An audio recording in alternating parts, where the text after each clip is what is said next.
pasti punya cerita. Dan ceritanya belum tentu di titik sukses itu.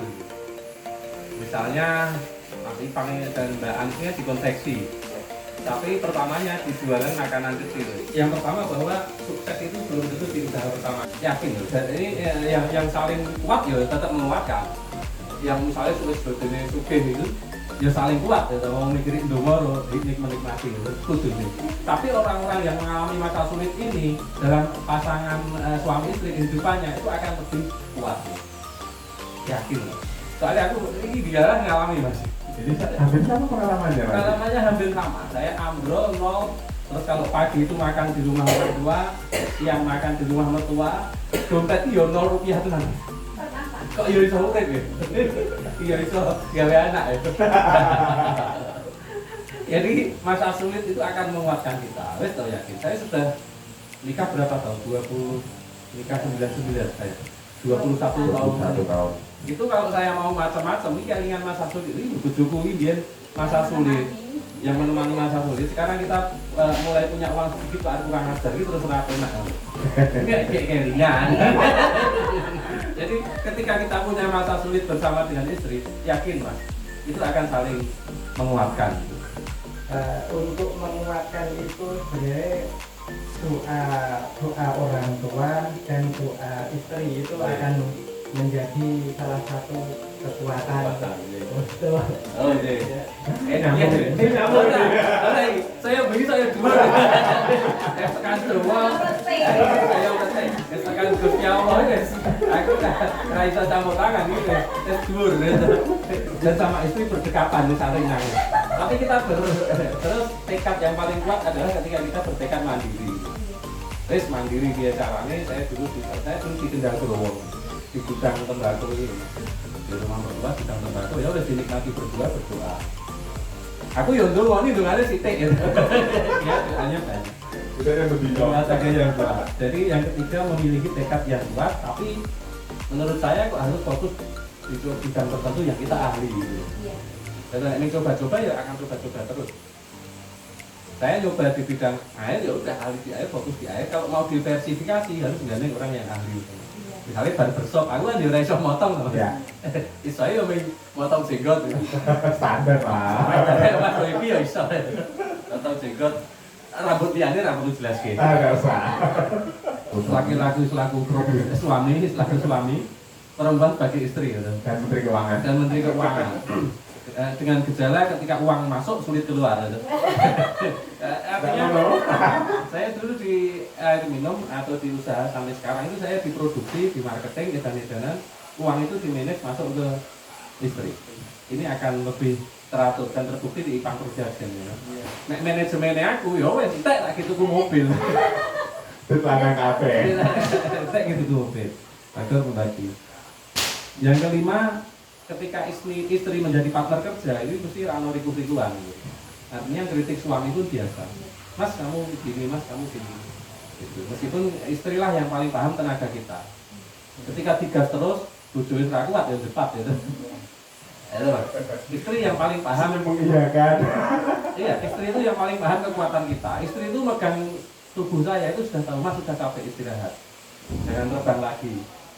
Gitu. Terus dipegang, ya wes kita istirahat di kamar. Jadi istri itu partner kerja yang tahu persis kekuatan dan kelemahan kita, termasuk suami. Ini cerita serius loh, rumahnya loh. Selalu mendengarkan wajib. Ini mas, kalungan. Setiap ada masalah, bos Ibu Mas Jota. Setiap ada masalah proyek, waduh tagihan telat. Itu lihat foto istri. Terus proyek gagal, lihat foto istri gitu mas. Dimarahi bos, kecelakaan, lihat foto istri. Temen itu batin satu kantor, waduh bapak itu loh setia banget sama istrinya.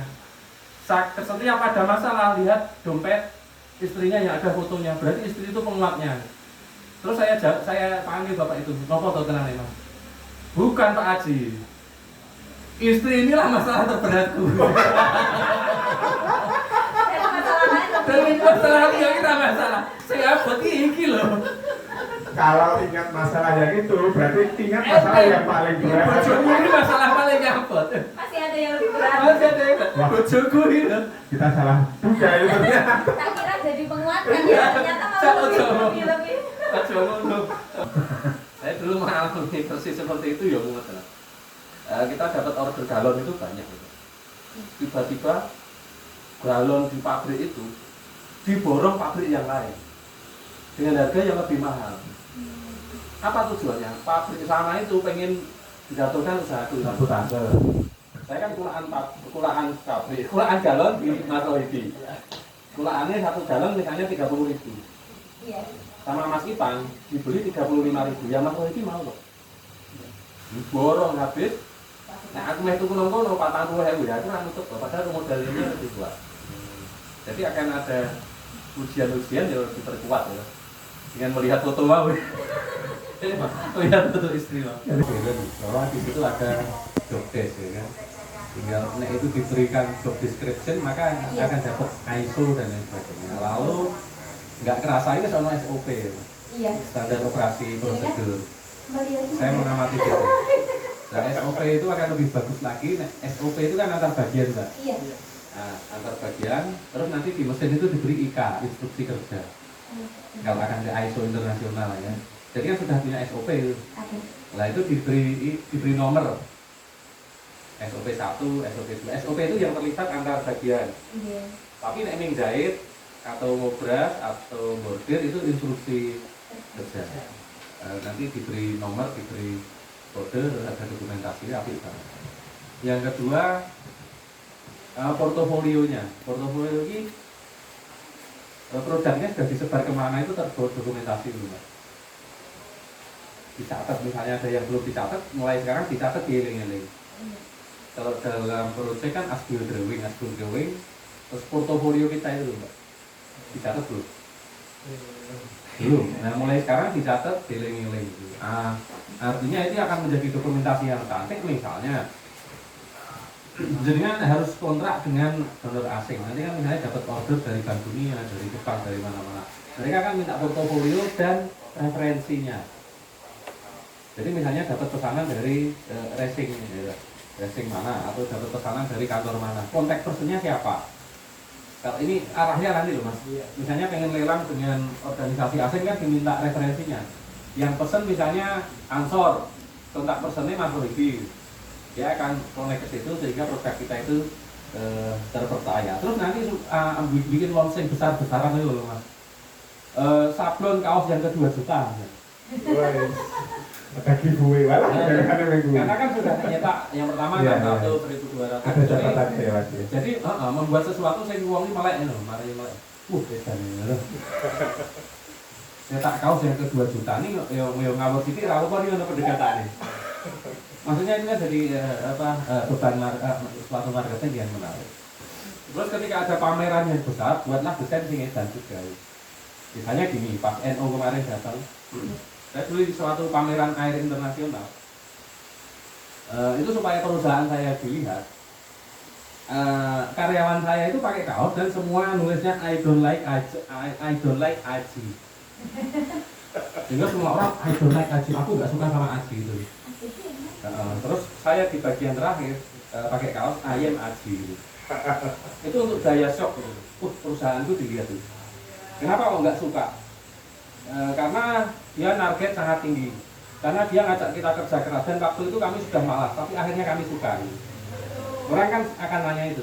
Terus orang terkesan dengan misalnya gini, I don't like Ipang, karyawanmu di depan loh Mas, tapi pameran. Terus kaosmu I am Ipang. Ini kan jadi daya shock. Ini ide-ide nakal yang kadang. Terus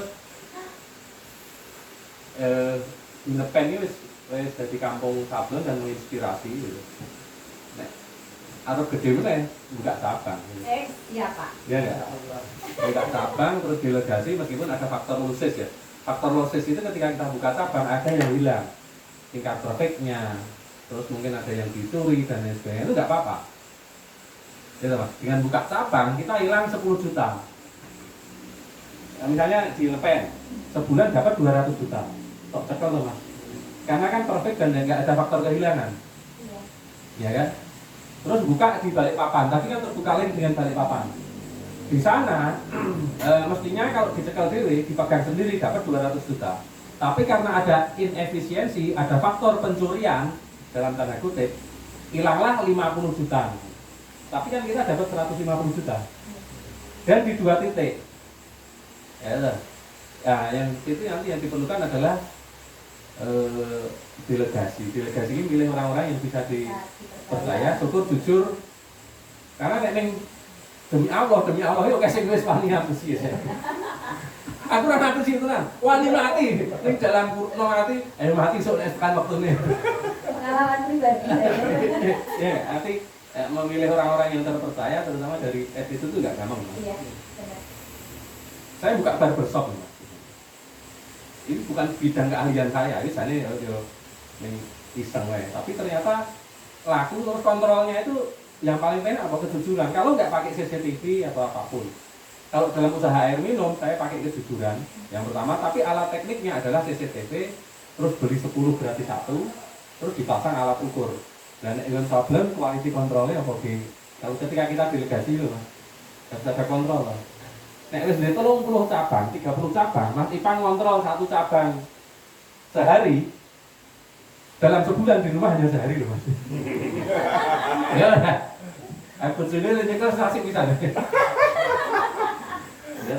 Nah, di situ perlu apa teknologi ya. Iya. CCTV terus SCADA itu sistem informasi yang online. Ini targetnya yang edan di sana. Tapi target itu jangan tahunan. Kalau dalam perusahaan kan ada master plan. Master plan itu sampai 20-25 tahun. Terus ada business plan itu 5 tahun. Terus setahun. Setahun itu RKAP, rencana kerja perusahaan itu setahun. Terus dipecah mana per bulan enggak? Kalau bulan enggak tercapai, ini sing leset sopo? Kita yang kendor.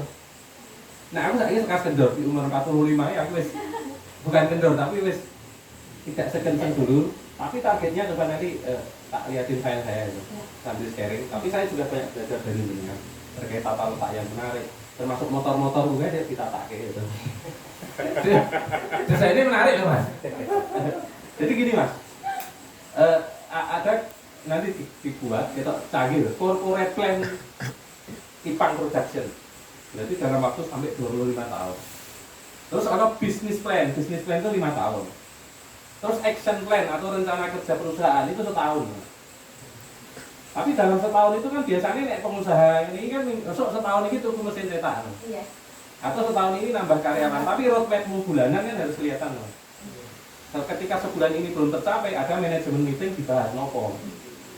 Nanti sampai ke ABK mesti lebih dulu itu. Analisis beban kerja karyawan itu enggak.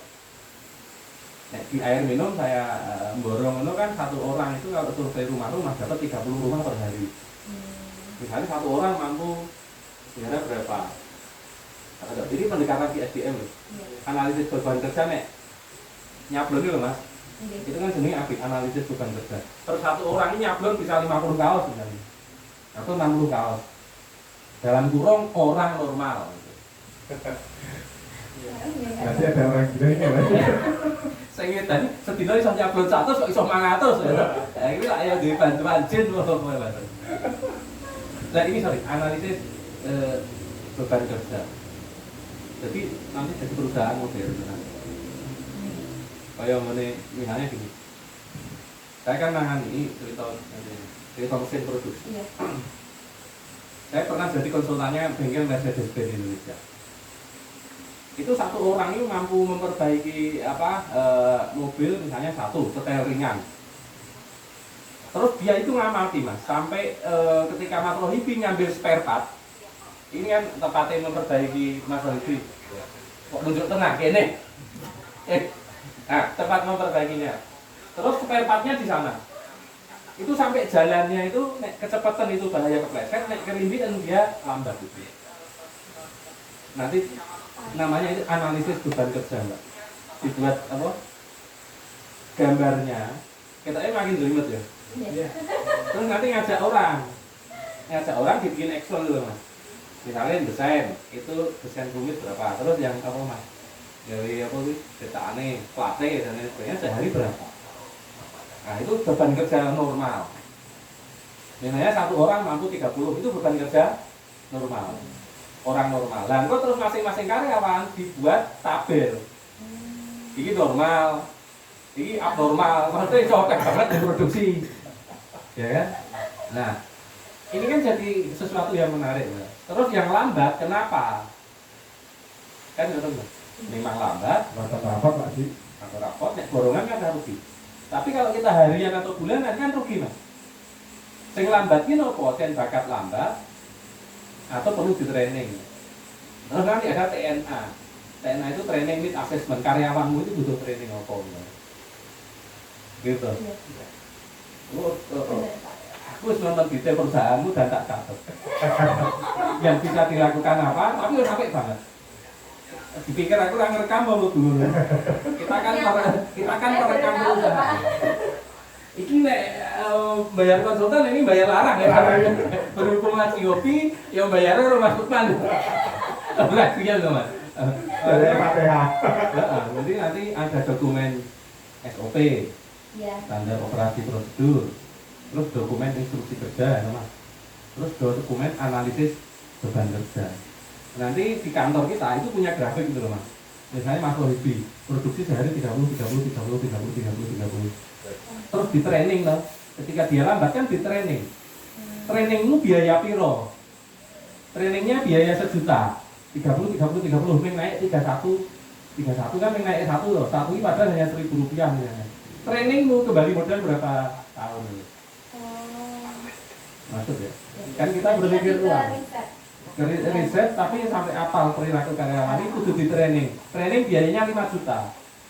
Tapi dalam sebulan dia cepat terus bisa dapat 10 juta. Berarti trainingmu kembali modal setengah bulan. Ngerti dong? Cerdas kok.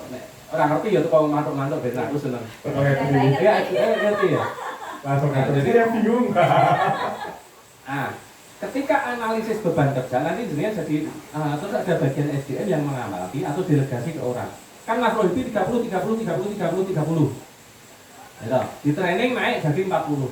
Di training ke orangmu ndak, berarti wis mentok kemampuannya ya wis ngono. Wis takdir. Enggak perlu di training lagi ya udah mentok. Terus ada lagi kasus gini. Mas Rohibi 30. Kok drop di 20. Lah ini kan biasanya yang binengke. Itu perlu namanya konseling, diamati, diobservasi, kenapa dia turun. Pak, ojo nyalahke karyawan. Introspeksinya di internal perusahaan ini ojo diketokke. Misalnya apa? Karena kualitas kecepatan mesin kita berkurang, mas. Atau ono sing aus, atau lakere, atau karetnya cepat sehingga Mas Rohibi mengisol membenake karet. Iya enggak? Iya. Ke alat. Nah terus ketika alat itu diganti kembali modal berapa tahun? Apa gini Mas Rohibi lagi 30. Aku contohnya Mas Rohibi sing jelas cedak lakon nesu. Nek Mas Ipang nesu lak gawat. Cedak nek tendang nek Mas Rohibi kan tak tekan. 30. Mas Rohibi tiba-tiba turun 20. Konseling alatnya dhewe fix, alat kita enggak rusak. Jangan-jangan bahan bakunya yang kurang. Nanti masuk ke pengendalian Gusti. EOQ, Economic Order Quantity. Dengan tuku kain ini kulaan piro, Mas? Kalau kulaan terlalu banyak, duitmu nong barang. Time value of money kan rugi mending di deposito. Iya. Nah, time value of money. Nah, nek medun. Mesin enggak toh, Mas? Mesinmu enggak trouble. Material enggak telat. Ya kan? Terus ke kemanusiaan. Maksudnya, tadi kan ke alat kita, ke bahan baku, terus ke kemanusiaannya. Kemanusiaannya dari hati ke hati. Dipanggil, tapi manggilnya jangan di depan orang banyak. Situasinya dibikin enak. Mas awake dhewe yo kerja bareng. Kok anu nopo? Atau cari informasi dari luar, tujuannya untuk kebaikan. Bisa karena ada masalah internal atau masalah keluarga. Itu mempengaruhi produktivitas yang menurun atau sakit, gitu mas. Atau saya menemukan masalah yang ketiga, gajimu kurang, maksud? Karena gaji kurang, itu kan keluar dari ketika kita wawancara wong loro lho, Mas. Mas gajimu piro? 3 juta. Atau saya dulu pernah interview office boy sing ngenai wedang nang kamar saya sebagai direktur. Mas gajimu piro? Misalnya 1,5 juta. Coba tulis nang whiteboard. Sing tok di bensin piro? Sing tok di apa itu uang beras piro? Duit lanang sing dislempetke nang dompet piro? Terus aku takon, ketika ada kondangan piye? Ya toh, Mas. Duitnya ini pas banget, sehingga dia nggak konsen, cari sampingan di luar. Nah berarti introspeksi, ketika menaikkan gaji produktif ora. Siklus, ya toh, Mas, menarik loh mengamati SDM. Paling sulit. Dengan kelakuan yang warna-warna. Tapi itu seninya, Mas. Tapi Seninya orang berbisnis Oke. itu SDM. Karena memang kan bisnis itu ada bisnis owner, di mana kita sebagai pemilik usaha, ada konsumen, di mana kita menghadapi konsumen, ada tim, bagaimana kita mengolah tim itu agar tetap produktif, tetap solid. Itu yang seni-seni itu yang bisa kita mainkan di dalam bisnis, dan itu seru sekali, Mas. Semakin banyak SDM, semakin banyak itu semakin rumit, dan kita semakin tertantang untuk bagaimana caranya kita menyelesaikan masalah-masalah yang memang ada di dalam bisnis kita, karena setiap bisnis itu pasti ada masalah dan itu pasti terus-menerus ada, dan tinggal bagaimana kita sebagai bisnis ownernya untuk bisa melewati, mengantisipasi, mengatasi masalah yang ada. Itu kunci keberhasilan biasanya ada di situ. Iya nih, Pak. Benar nggak, Pak? Saya nggak ada. Tiga sistem ya, Pak. Tiga sistem Excel ini. Jadi apa nanti? Diskusi di luar ini bebas ya free kan itu. Aku ya sinau, saling belajar. Jadi ketika mengamati perusahaan ini ada teknis, ekonomis ya, terus personal loh dengan karena ini menungso. Iya. Nek mesin kan diset Bisa. menungso kan. Tapi proyek lapangan atau kantor kita kantor lapangan tetap lapangan juga ya karena ada. Iya. Ini kadang tidak dikeluarkan di umum. Ada expert power itu kemampuan dengan mengelola perusahaan dengan dari sisi bahan baku, mesin, mengelola SDM dan lain. Terus kadang perlu referent power. Referent power itu kekuatan di luar kemampuan, di luar akal, di luar kepintaran, tapi membuat orang itu segan ke kita. Misalnya Mas Ipang latihan silat terus jadi pendekar, harus macam-macam rubah silat. Branding diri satu. Yang kedua terus kadang tegas gitu, macam-macam tak sikat loh. Ini nek karyawan sing wis nganu loh, sing wis ngelawan loh, kita harus berani tegas. Itu referent power. Karena seorang bos yang besar ini kadang ketemu semacam dalam tanda kutip premanisme. Itu piye ya atau bologu ya kan semacam itu. Itu referent power. Suatu saat akan ketemu hal-hal seperti itu. Lo malah harus ketemu. Kan terlalu kita di seri asem kok. Aku ini makanya sudah menyelam aja. Ternyata Pak Haji kalau ngomongin bisnis itu ternyata menarik ya. Kayaknya ilmunya bisa ditularkan ya. Bukan aku ini ngaji hobi gitu. Ketika kita capek pulang ini jadi seneng loh. Saya baru turun dari Balikpapan menemani tamu dari Balikpapan 35 orang. Kemarin 35 orang Mas. Dan kok ke Borobudur kok aku kudu melu munggah. Ayo wis iki wong muntilan kok munggah. Tapi ya menikmati. Jadi di luar tamu-tamu tadi dan yang jangan lupa adalah ketika ketemu orang segera mendekat ya. Iya. Mendekat Terus dan memperkenalkan membuat portofolio produk. Portofolio produk kalau tadi yang teman-teman dari Balikpapan itu kan bos-bos partai, terus bos-bos organisasi kemasyarakatan yang mesti akan nyetak banyak ya. langsung di nganu Mas. Selamat malam, assalamualaikum, saya Ipang yang ketemu di Duglujit. Terus ini produk-produk kami tadi tuh. Kan bisa pesen apa? Jaket. Ini produk kami, langsung diikat warna apa, pesen kapan gitu.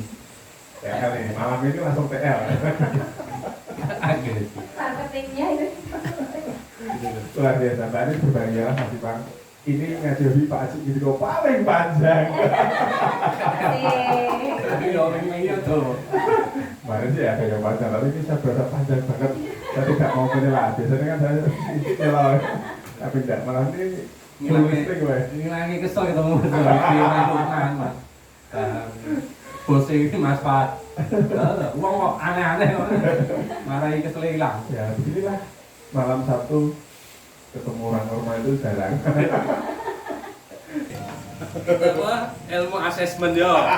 Itu jadi aku nawar pekerjaan nunggu kamu. Pak asesmen perusahaanmu udah gede gini. Menjadi kompos di tanahnya Israel. Iya. Dalam waktu 3 bulan. Insya Allah sama packing itu sudah terdikirim. Ini Yerusalem, ini Yeriko. Betul Bu. Ini packing. Ini harganya 40.000. Dan dipakai oleh kepala-kepala presiden. Kualitas saya sami kali ini. 5 kuah megelan. Ini saya semangat atau nah masalah packaging seluruh negara istana negara itu dikirimi itu gratis namanya tidak bayar fee itu kalau dikirimi gratis kan Bu dipenuhi seluruh dunia setelah itu rapat seluruh dunia ikut dengan itu saya jarang dibandingkan dengan itu lah buka ini nyokot ini dari itu. Terus dari sisi ini semua buat ini Itali. Ketika jenengan kagungan kulaan kain, jangan percaya pada kulaan titik itu. Kula jadi konsultane kebijakan berelit berjilbab. Itu keliling ngoten niku ternyata toko kain itu fluktuatif dan termurah sekarang misalnya di Jalan Solo malah. Dan itu oleh keringanan 1 meter 1000 bakal gawe berapa ribu meter. Jadi ada tim survei pasar itu jangan percaya pada satu titik. Nah ketika toko lain lebih rendah jenengan jangan langsung beli di sini. Tetap kesini Mas kono wani sama ini loh jenengan ngerti ya. Soalnya soal teknik negosiasi itu loh. Sehingga kita besok menggunakan misalnya hanya 100 rupiah dengan plastik ini 5 rupiah man gitu.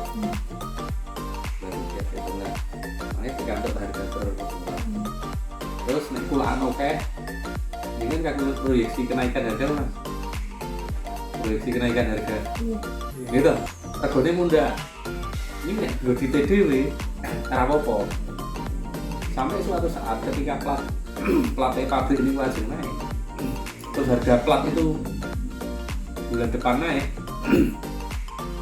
kenaikan itu tangkan batin gitu regane sak juta. Sasi sesuk mundak dadi sak juta 200. Kan mundak 200 Mas. Nek jenengan utang bank kuwi sak juta, bungane 100. Dadi lak kuwate ning sak juta 100.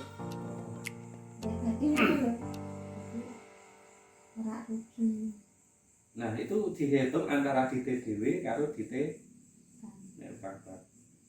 Nek di TDW terus itu masih mau dipakai berapa bulan? Wonten biaya gudang loh Mas. Nek gudangnya wis nggo dhewe wis beda meneh. Jenengan lagi wis produksi wis sak pol-pole iki wonten rigid ngoten niku. Kadang uang kan di usaha memakan laku. Nggih. Pasti mereka nggak memikirkan tentang variabel-variabel yang memang harus mereka pikirkan tenanan loh. Sebenarnya itu penting, tapi uang nggak terlalu memikirkan itu. Saiki efektivitas SDM yang amati orang per orang. Pada posisi 800 karyawan orang per orang ini kan tidak punya raming dhewe ngono. Jadi di rumus ya, gawe formulane sik ngono Mas. Gawe formulane dan itu ana tim sing itu. Sampai ke personal konseling ngono. Konseling.